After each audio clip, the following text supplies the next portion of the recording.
WWE bash in Berlin 2024 हो चुका है ख़त्म। और ये शो बहुत ही बढ़िया था और इसमें बहुत सारी इंटरेस्टिंग और मज़ेदार चीज़ें हुई। मैं आपको इस पूरे शो की हाइलाइट्स इन शॉर्ट बताऊंगा। हेलो रेसलिंग फैंस, मेरा नाम है AK और आप देख रहे हैं रेसल न्यूज़। तो शो की शुरुआत करते हैं अनडिस्प्यूटेड चैंपियन कोडी रोड्स, वो अपनी एंट्रेंस करते हैं। फिर केविन ओवेंस आते हैं, दोनों ने हैंडशेक किया और यहाँ से मैच स्टार्ट हो जाता है। यहाँ पर केविन ओवेंस और कोडी रोड्स का ये जो मैच है स्टार्टिंग में ही बढ़िया पेस पकड़ चुका था। यहाँ पर सुसाइड डाइव लगा रहे थे कोडी रोड्स और बाहर पटक रहे थे केविन ओवेंस को। डिजास्टर किक भी लगाई थी और सुसाइड डाइव पे सुसाइड डाइव लगाए जा रहे थे। कोडी रोड्स का स्टार्टिंग में मोमेंटम बढ़िया था। यहाँ पर केविन ओवेंस ने वापस से कमबैक करने की कोशिश की, पर यहाँ कोडी रोड्स वापस से आते हैं गेम में और कोडी कटर लगा देते हैं केविन ओवेंस को। फिर यहाँ पर केविन ओवेंस वंस अगेन वापस से कमबैक करते हैं और यहाँ पर ऊपर से कोडी रोड्स फेंकते हैं और यहाँ पर क्रॉस लगाते हैं। यहाँ पर केविन ओवेंस कर जाते हैं किक आउट। फिर ऊपर से यहाँ पर सुपरप्लेक्स लगाते हैं केविन ओवेंस। फिर इन दोनों के बीच में फायर फाइट होती है और फिर यहाँ सुपर किक लगाते हैं एक दूसरे को अपने मुंह पे। फिर यहाँ पर रिंग साइड पे भी बहुत सारी लड़ाई होती है। यहाँ पर जब अंदर आते हैं कोडी रोड्स तो स्टनर पड़ता है और किक आउट कर देते हैं। यहाँ दो क्रॉस रोड्स लगाने के बाद भी यहाँ पर केविन ओवेंस खड़े होते हैं और यहाँ स्टर्नर मार देते हैं और यहाँ वापस से किक आउट कर देते हैं। फिर यहाँ आखिरी में जब वहाँ पर स्वांटन बॉम्ब लगाने जा रहे होते हैं केविन ओवेंस टॉप रोप से, यहाँ नी लगा देते हैं। फिर उसके बाद यहाँ पर क्रॉस रोड मार के जीत जाते हैं कोडी रोड्स और यहाँ पर हमें हैंडशेक देखने मिलता है और गले मिलते हैं और यहाँ पर ये शो की बहुत ही बढ़िया शुरुआत थी। फिर नेक्स्ट यहाँ पर हमें वुमेन्स टैग टीम मैच के लिए मैच देखने मिलता है। यहाँ बियांका ब्लेयर और जेड कारगिल फेस करते हैं एस्ले डॉन और एल्बा फायर का। यहाँ स्टार्टिंग में बुरी तरीके से धोया पहले तो बियांका ब्लेयर को, फिर उसके बाद यहाँ जेड कारगिल आती है, मोमेंटम चेंज होता है और ज़्यादा कुछ था नहीं मैच में, यहाँ पर जीत जाते हैं और न्यू चैंपियन देखने मिलते हैं। फिर नेक्स्ट यहाँ पर ये सबसे बढ़िया मैच आता है पूरे शो का। यहाँ पहले तो ड्रू मैकिंटायर की एंट्री होती है, फिर यहाँ CM पंक की एंट्री होती है। यहाँ पर क्राउड पूरा एनर्जेटिक था और यहाँ पर मैच स्टार्ट होने से पहले यहाँ पर ड्रू मैकिंटायर ने मारना स्टार्ट कर दिया।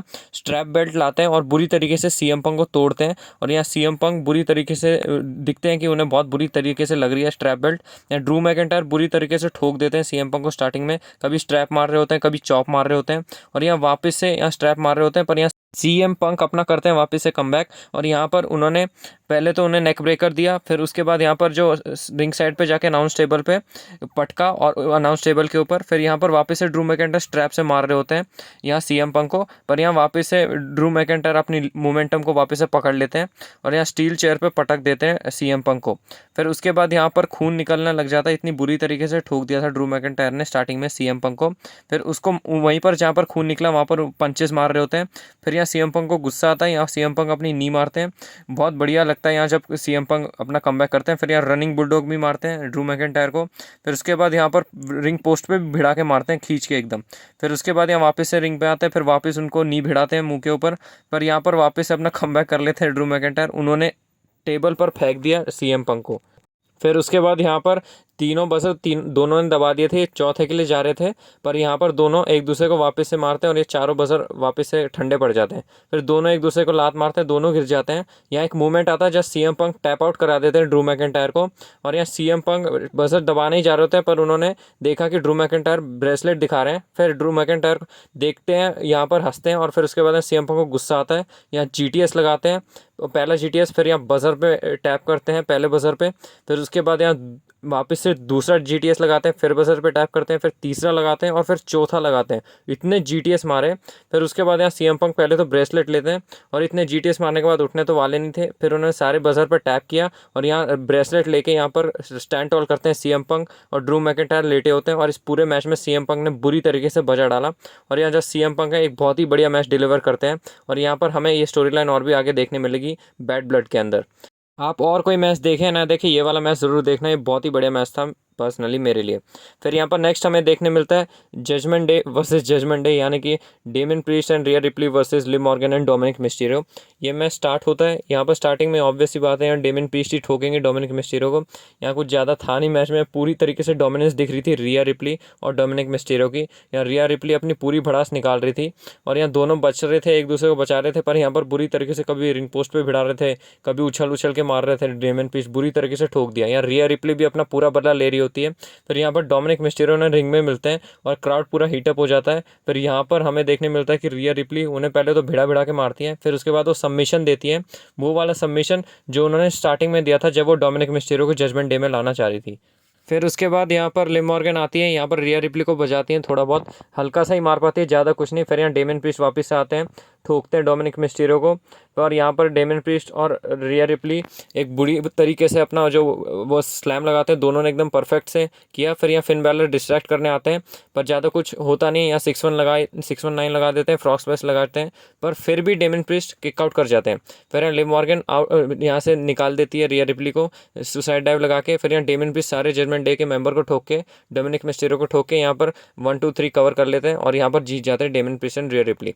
फिर यहाँ शो का मेन इवेंट आता है रैंडी ऑर्टन वर्सेस गुंथर, और इन दोनों का जो ये मैच था, यहाँ पर क्राउड पूरी तरीके से एनर्जेटिक थी इनके एंट्रेंस से लेकर इनके आखिरी तक।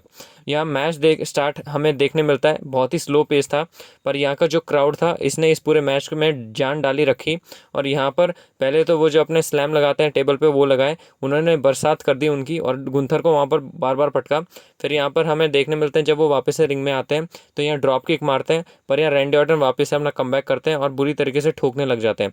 फिर यहाँ हमें देखने मिलता है गुंथर को टॉप रोप से सुपरप्लेक्स लगाते हैं और यहाँ पर फिर गुंथर कवर से किक आउट कर देते हैं। फिर उसके बाद यहाँ गुंथर वापस से कमबैक करते हैं। फिर इस बार रैंडी ऑर्टन ने चॉप्स मारे गुंथर को, जो कि बहुत ही बढ़िया था, पर यहाँ गुंथर ज़्यादा देर टिकने नहीं दिया रैंडी ऑर्टन को, उनको वापस से चॉप्स मारने लगे गुंथर। फिर उसके बाद यहाँ गुंथर और रैंडी ऑर्टन का ये जो मैच बढ़िया चल रहा होता है, तभी यहाँ पर अचानक से रैंडी ऑर्टन ने पकड़ा और विंटेज डीडीटी अपनी लगाई। फिर उसके बाद यहाँ गुंथर आते हैं, वापस से ड्रॉप मारते हैं और वापस से अपना वो जो पावर बॉम्ब मारते हैं और स्प्लैश मारते हैं, पर यहाँ वापस से रैंडी ऑर्टन ने अपना कर देते हैं किक आउट। फिर उसके बाद यहाँ क्लोज लाइन भी मारते हैं, पावर बॉम्ब वापस से मारते हैं, पर वापस से रैंडी ऑर्टन यहाँ पर अपना किक आउट कर देते हैं। फिर अचानक से तभी Randy Orton RKO out of nowhere मारते हैं और यहाँ पर वह गुंथर ऑब्वियस ही बात है किक आउट करने वाले थे। फिर उसके बाद अपने स्लैम स्टील चेयर पे बजाते हैं बाहर ले जाके गुंथर को और 2-3 बार पटका। फिर स्टील स्टेप्स के ऊपर से खड़े होके यहाँ अनाउंस टेबल पे 2-2 स्टील स्टेप्स के ऊपर से फेंक दिया पावर स्लैम, जो कि बहुत ही बढ़िया था। और यहाँ रैंडी ऑर्टन अपना पोज दे रहे थे, जो कि और भी बढ़िया लग रहा था। यहाँ ऐसा लग रहा था रैंडी ऑर्टन जीत ही जाएंगे, पर यहाँ गुंथर वापस से आते हैं, अपना चॉप लगाते हैं, यहाँ पर 2-3 या 4 बार कम से कम स्लीपर होल्ड में डाला रैंडी ऑर्टन, बचते हैं और वापस से डालते हैं, पर एट दी एंड हमें यहाँ देखने मिलता है कि पास आउट कर जाते हैं रैंडी ऑर्टन और इस मैच को हमें जीतते हुए देखने मिलते हैं गुंथर और अपनी रिटेन कर देते हैं वर्ल्ड हेवीवेट चैंपियनशिप। फिर यहाँ पर गुंथर और रैंडी ऑर्टन हैंडशेक करते हैं और यहाँ पर पासिंग द टॉर्च वाला मूवमेंट देखने मिला और यहाँ पर नेक्स्ट बिग सुपरस्टार हमें फ्यूचर गुंथर देखने मिलेंगे, क्योंकि यहाँ रैंडी ऑर्टन ने भी उनको हैंडशेक किया और उन्हें बढ़िया से सेलिब्रेट किया। फिर यहाँ आखिरी में अपनी ऑडियंस के साथ अपने होम टाउन में सेलिब्रेट करते हैं और ये जो हैंडशेक वाला मूवमेंट था ये बहुत ही बढ़िया था। और यहाँ पर इस पूरे मैच में हमें बहुत सारी हील टैक्टिक्स भी देखने मिली है रैंडी ऑर्टन की तरफ, और उनकी जो नज़रें थी वो भी एकदम हील रैंडी ऑर्टन जैसी दिख रही थी।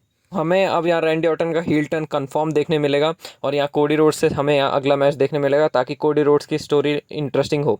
तो यही था आज की इस बैश इन बर्लिन के अंदर जो हमें पूरा बढ़िया शो देखने मिला। यहाँ रेसलिंग वाइज पूरा बढ़िया था, यहाँ सरप्राइज फैक्टर कुछ ज़्यादा नहीं था, पर ये शो बहुत ही बढ़िया था रेसलिंग वाइज, और यहाँ पर बहुत बढ़िया मैचेस हमें डिलीवर होते हुए दिखे, सारे ही मैच बहुत बढ़िया थे।